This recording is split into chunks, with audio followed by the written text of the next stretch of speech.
Tazama mbinguni. Ulimwengu haukuzaliwa kutokana na machafuko ya kubahatisha, bali uliundwa kwa usahihi usio na ukomo.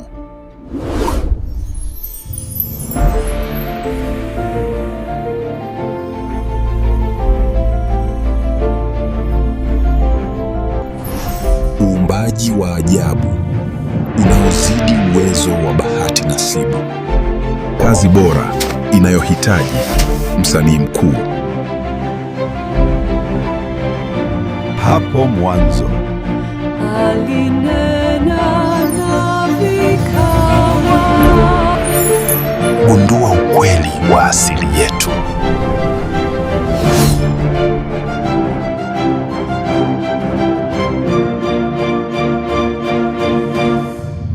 Yes, Bwana ni mwema tena. Wakati wote anaendelea kututakasa kwa kweli yake. Niendelee kuwakaribisha kuendelea kufuatilia masomo haya ya uumbaji au ibukaji sura halisi. Sikia, katika somo lililopita tuweza kujibu swali la kwanza ambalo limekuwa likisumbua watu duniani leo, ya kwamba mtu wa kwanza alipata kuaje. Na swali ambalo niliwaachia katika somo lililopita ni kwamba kama mtu alikuwa vile alivyoumbwa, yaani mtu mwekundu, kwa nini leo kuna watu wa mionekano tofauti? Je, ni matokeo ya dhambi au ni mpango wa Mungu? Katika somo hili ambalo nimelipatia title au kichwa kinachosema vitu vya asili vyazungumza, hivi vitu vya asili vitakwenda kututhibitishia na kutufunulia ule mpango wa Mungu wa hapo mwanzo, katika kitabu cha Mwanzo sura ya kwanza, ambavyo alidhamiria kuwa na vile ambavyo anadhamiria kuendelea kuwa hata katika ile mbingu mpya na nchi mpya. Niwakaribishe tupate kuomba, tumkaribishe tena Roho Mtakatifu akatufunulie kila anachohitaji kutufunulia katika somo hili. Tuombe. Baba yetu na Mungu wetu, tunarudisha sifa na utukufu kwako kwa ajili ya somo lililopita. Tunarudisha sifa na utukufu kwako kwa ajili ya somo hili pia. Kaendelee kutufunulia kweli yako, nasi tukawe huru katika kufanya maamuzi ya kukufuata wewe. Katika jina la Yesu tumeomba. Amina. Katika maandiko matakatifu katika kitabu cha Methali sura ile ya 8 mstari wa 6 tunasoma maneno yafuatayo: Sikieni, maana nitasema yaliyo mazuri, na kufumbua midomo yangu kutakuwa kwa maadili. Moja ya lengo ya masomo haya ni kurejesha maadili.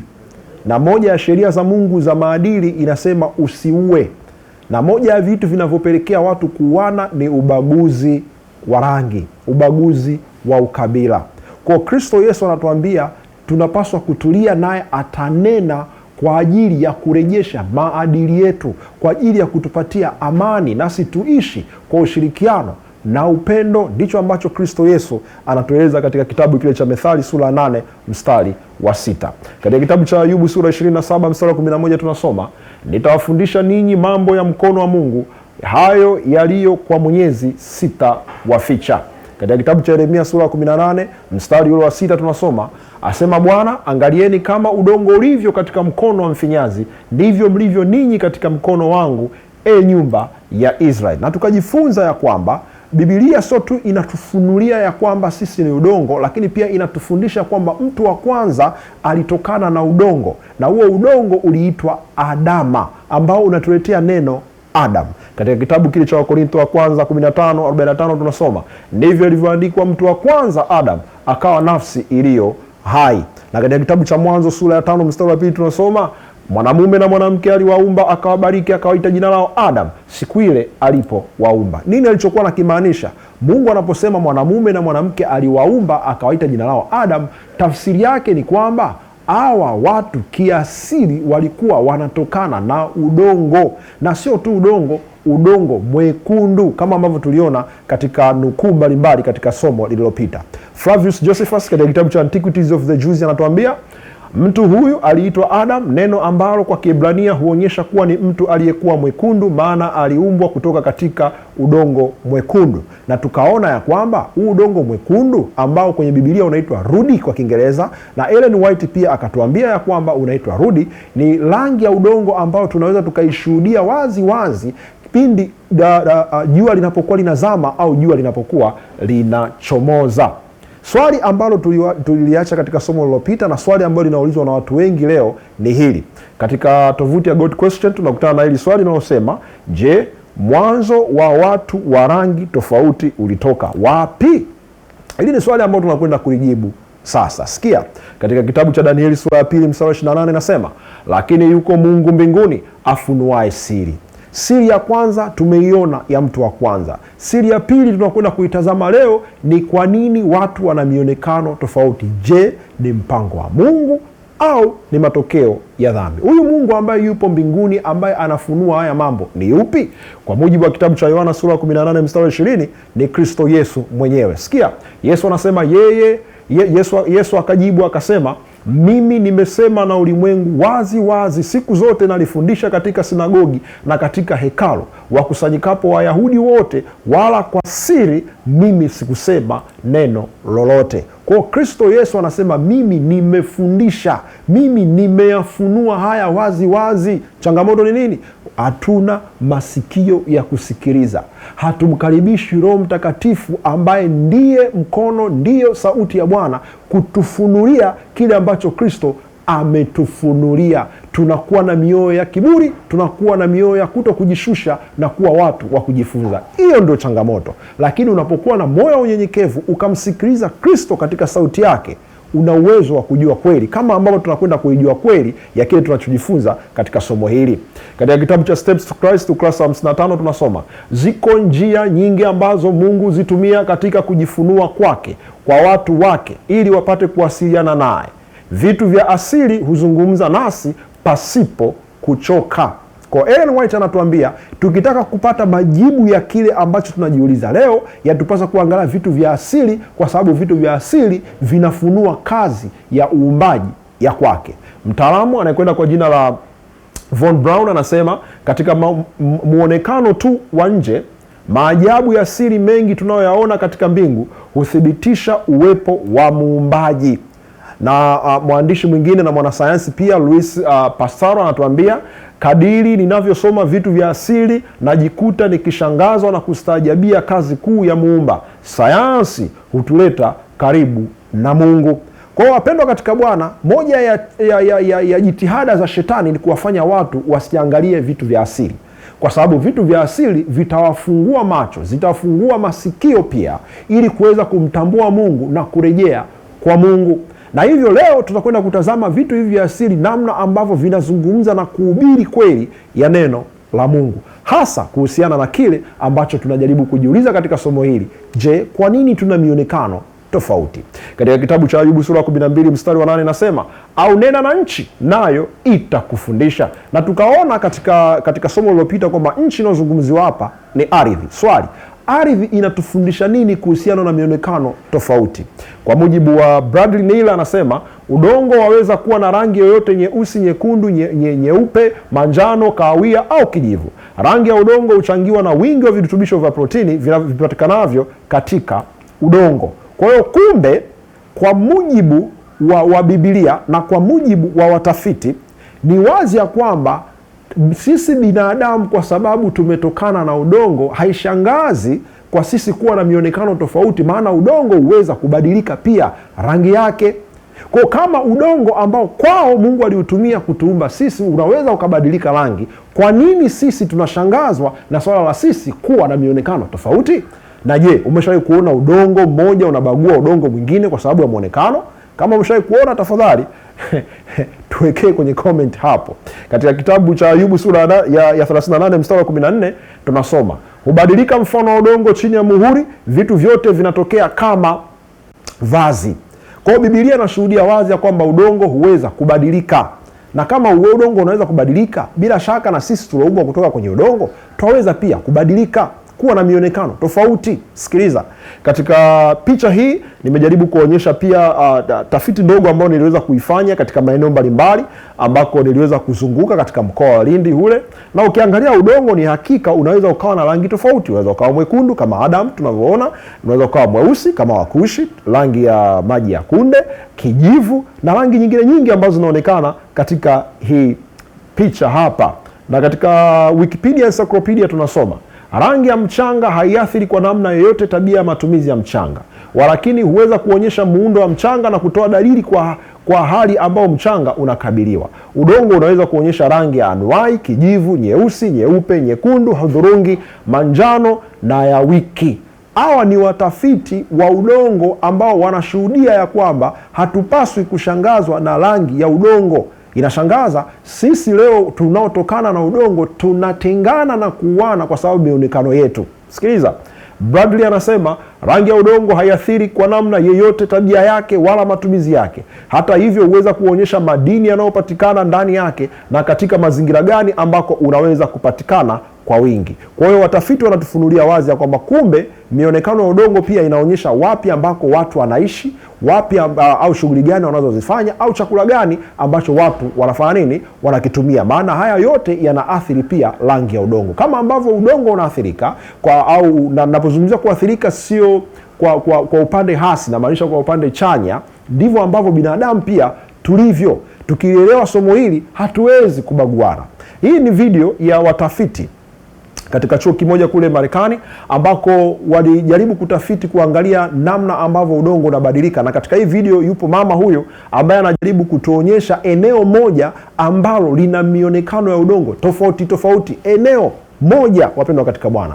Tuangalie hii video kwa ufupi alafu nitarejea. Millions of years of soil deposition from different sources, along with erosion, have created a soil profile with distinct layers. They're easy to see because of the sparse vegetation in Badlands.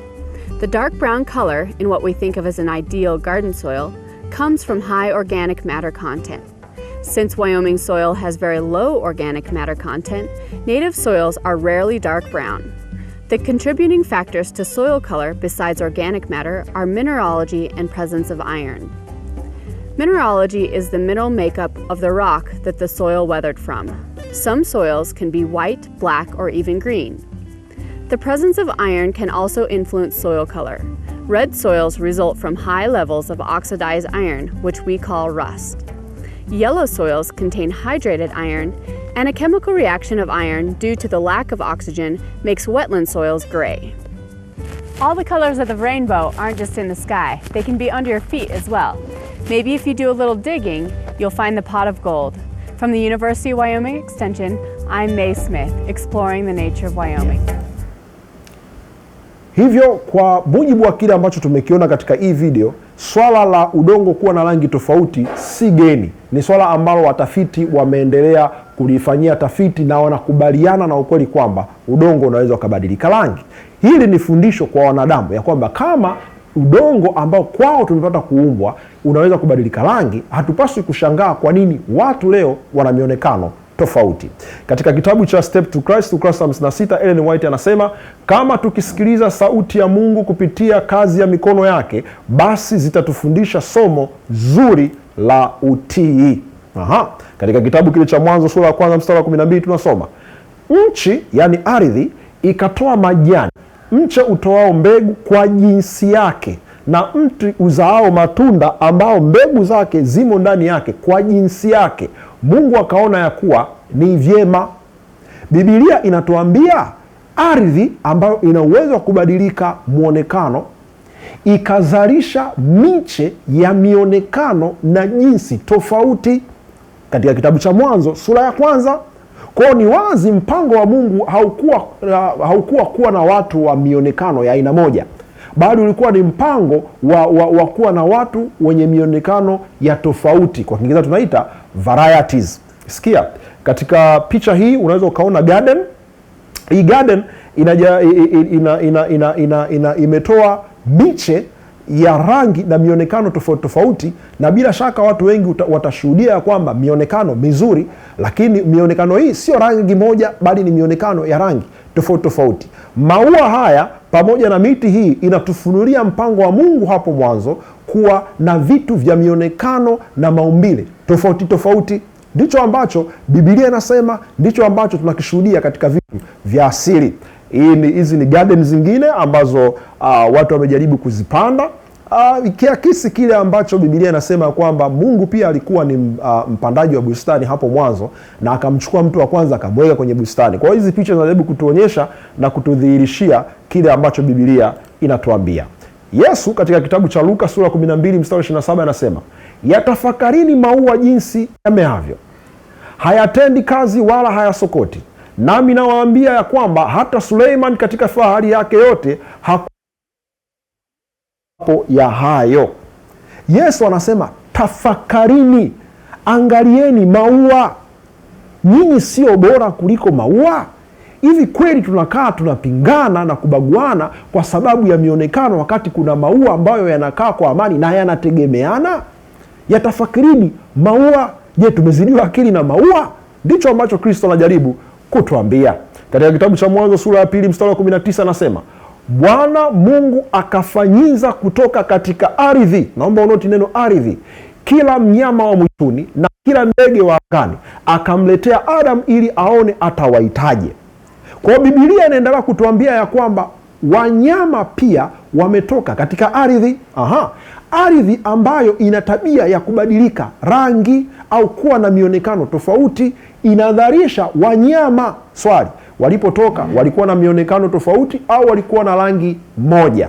Wao ukitazama katika Biblia, katika kitabu cha Ayubu sura 12 mstari wa 7, Ayubu anatueleza mambo yafuatayo. Lakini sasa waulize hawa wanyama, nao watakufundisha. Swali, wanyama wanatufundisha nini? Ukiangalia hii picha hapa ni ya paka, na hawa paka bila shaka ukiwatazama utakubali ya kwamba wanavutia na ni wazuri, lakini hawana muonekano mmoja. Kuna paka weusi hapa, kuna wengine mchanganyiko mweusi na weupe, kuna wengine wa brown, kuna wengine wa rangi ya kijivu. Swali, hawa paka weusi wamelaaniwa sana. Je, hawa paka ambao wana mchanganyiko wa rangi nyeusi na nyeupe wamelaaniwa kidogo, wamebarikiwa kidogo? Hilo ni jibu ambalo unatakiwa ulitafute mwenyewe. Bila shaka tunachokiona sasa ndicho ambacho kilikuwa mpango wa Mungu hapo mwanzo, na ndicho ambacho kitaendelea kuwa hata katika mbingu mpya na nchi mpya. Tazama hawa ng'ombe. Tuna ng'ombe wa brown, tuna ng'ombe hawa weusi, na swali ambalo tena, je, wamelaaniwa kwa sababu wao ni weusi? Na kama wamelaaniwa, kwa nini tunakula? Lakini pia kuna mbuzi weusi, tuna mbuzi wa brown, kuna ng'ombe ambao wana mchanganyiko wa rangi nyeusi na nyeupe. Je, hao wamelaaniwa sana na kubarikiwa kidogo, au tafsiri yake ni hipi?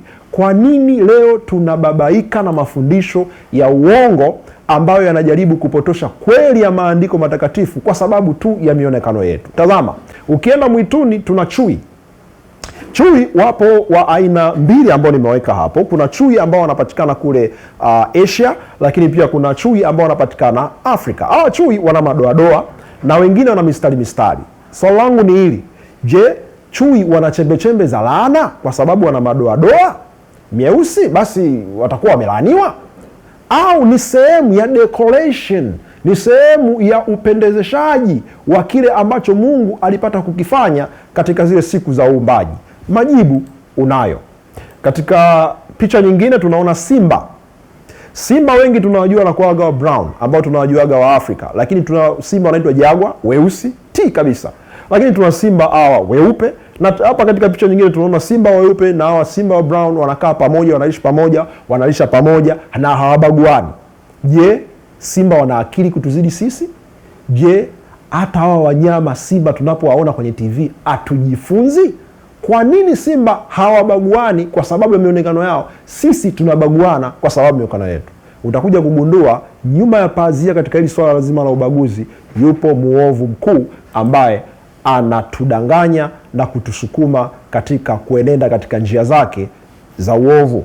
Mwanzo 1:25 ananiambia, Mungu akafanya mnyama wa mwitu kwa jinsi zake na mnyama wa kufugwa kwa jinsi zake na kila kitambaacho juu ya nchi kwa jinsi zake. Mungu akaona kuwa ni vyema. Kwa hiyo kumbe Biblia ipo very clear, ipo wazi ya kwamba wanyama waliumbwa kwa jinsi zao, maana yake katika mionekano na rangi tofauti, maana ndivyo ambavyo Mungu anapendezwa kwavyo. Vipi kuhusiana na binadamu? Je, unafikiri binadamu pia ulikuwa ni mpango wa Mungu kwa sisi kuonekana na mionekano tofauti au rangi tofauti? Katika kitabu cha Ayubu sura 12 mstari wa 7 anatuambia, na nyuni wa angani nao watakuambia. Nyuni ni nani?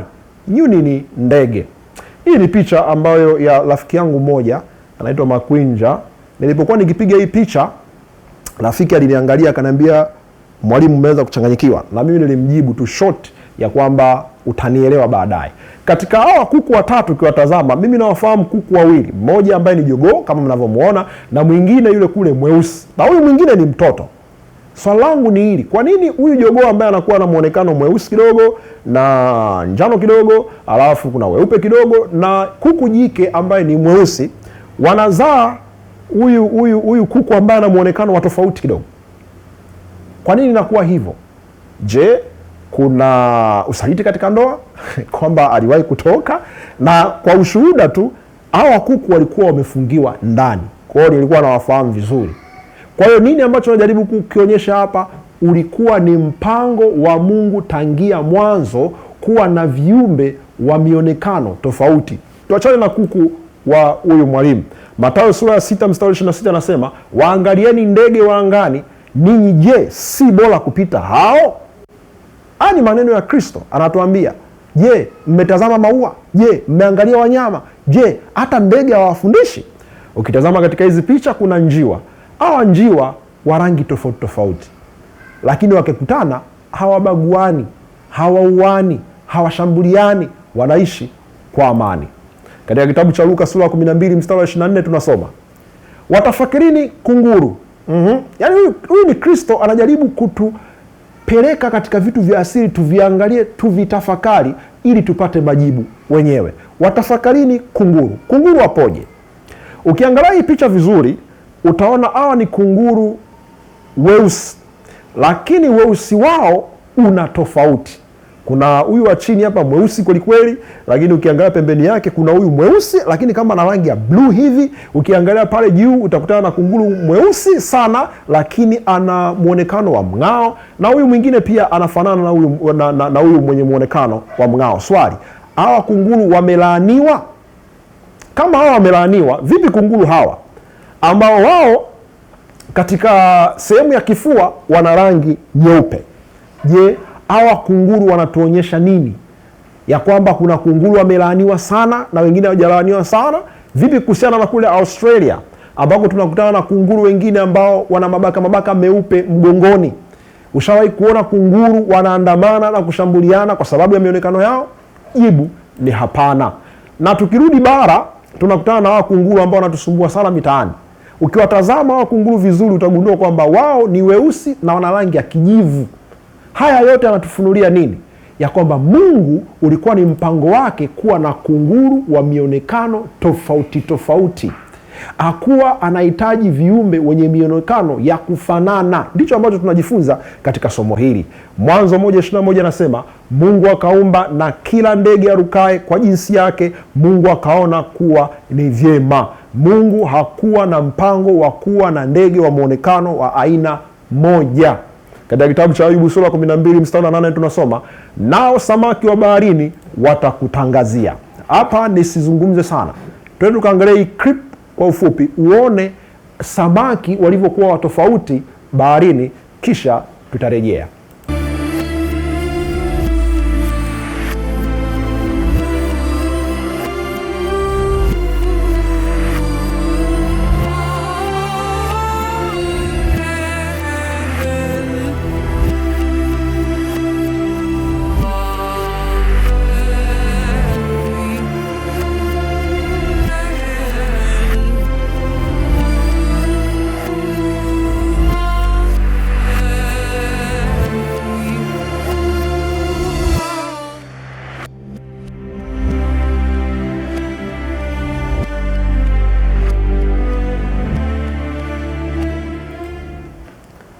Walo, kama umeangalia vizuri katika hii clip, utaona wazi ya kwamba ulikuwa ni mpango wa Mungu kuwa na viumbe wa baharini wenye mionekano na rangi tofauti tofauti. Katika kitabu cha Mwanzo 1:21 anatuambia, Mungu akaumba nyangumi wakubwa na kila kiumbe chenye uhai kiendacho, ambacho maji yalijawa nayo kwa wingi kwa jinsi zao. Mungu akaona ya kuwa ni vyema. Naomba unoti neno kwa jinsi yao. Mwanzo 2:19 anasema, Bwana Mungu akafanyiza kutoka katika ardhi kila mnyama na kila ndege wa angani, akamletea Adam ili aone atawaitaje. Na kuhusiana na hili, Ellen White anatueleza mambo yafuatayo. Katika kitabu cha Patriarchs and Prophets anasema, baada ya uumbaji wa Adam, wanyama wote waliletwa mbele yake ili apate kuwapatia majina. Adam alipotazama aliona kila mmoja alikuwa akipita na mwenzi wake. Kati ya hao hakuona ambaye yeye alipata mwenzi wake wa kufanana naye. Na Osborne tulimsoma katika kitabu kilichopita mwaka 1929, anasema tunakubali kuwa viumbe vingi kwa jinsi na namna zao walikuwa wawili, yaani jinsi ya kiume na ya kike, mume na mke, walitoka katika mikono ya Muumbaji.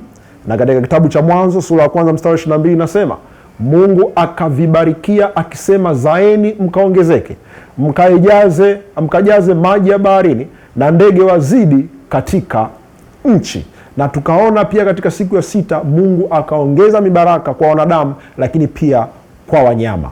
Mpaka sasa utagundua ya kwamba ulikuwa ni mpango wa Mungu kwa yeye kuwa na viumbe wenye mionekano tofauti, na ushahidi huu tunaupata katika vitabu cha asili au kitabu cha asili, yani mambo yanayotuzunguka. Katika kitabu cha Steps to Christ ukurasa 56 anasema, miti, ndege, maua, vilima na mbingu yenye kuvutia, vyote hivi vimefungamanishwa na kweli wa neno la Mungu. Wapendwa katika Bwana, ulikuwa ni mpango wa Mungu kwa viumbe wake wote kuwa na mionekano ya tofauti. Najua jambo moja ambalo natamani kulijua. Je, wanadamu wa mwanzo walikuwa na mionekano ya tofauti? Hilo ni swali ambalo najua unajiuliza sasa. Katika kitabu cha Zaburi 92:5 nasema, Bwana, jinsi alivyo makuu matendo yako, mawazo yako ni mafumbo makubwa. Lakini Biblia pia inatuambia kwamba yeye ndiye anayefumbua mafumbo. Tukutane katika somo linalokuja ambako tutakwenda kutazama sasa, je, wanadamu wa mwanzo walikuwa na mionekano ya aina gani, na ni kitu gani kinawapelekea wanadamu na wanyama pamoja na mimea waweze kuwa na mionekano waliokuwa nayo. Mungu awabariki na kuwalinda katika jina la Yesu naomba. Amina.